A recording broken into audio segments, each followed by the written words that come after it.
বলতেছে এটা আমার কিছু লাগে না। পরে ও বলতেছে এটা আমার ওয়াইফ। ও বলতেছে না এটা আমার হাজবেন্ড। পরে এইগুলো নিয়ে তর্কাতর্কি হইতেছে। পরে দারোয়ান আসছে, দারোয়ান ডাকায় আনাইছে।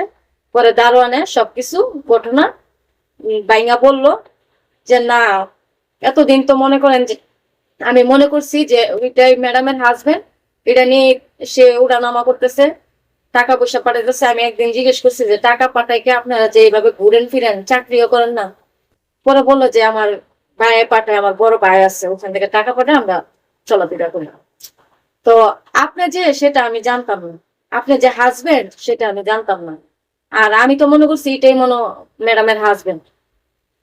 তো স্যার আমি বুঝতে পারছি, যদি আমার ভুল হয়ে থাকে তাইলে আমাকে ক্ষমা দৃষ্টিতে দেখবেন, আমাকে ক্ষমা করে দিবেন।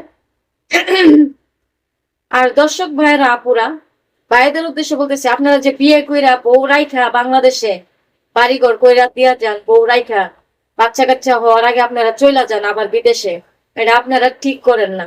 আপনারা যারা বিদেশে যান তারা সতর্কতা থাকবেন যে বাংলাদেশে বউ কি করে, কিভাবে থাকে, বউ কি কারোর সাথে পরকীয়া করতেছে কিনা, এগুলো সতর্ক রাখবেন। আর আপনারা বিয়া করার আগে বিদেশ যাবেন, বিশেষ করে বিয়া করে রেখে বাংলাদেশে বউ রেখে আপনারা বিদেশ যাবেন না, কারণ বউ নষ্ট হয়ে যায় আর দেশের পরিস্থিতিও খারাপ হয়ে যাইতেছে। এসব বিদেশি বউদের কারণে অন্য অন্য মেয়েদেরও দুর্নাম হইতেছে।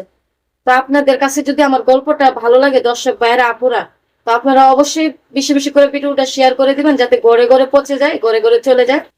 আর ঘরে ঘরে মানুষ যাতে, লোকজন যাতে হুঁশিয়ার হতে পারে, সাবধান হতে পারে।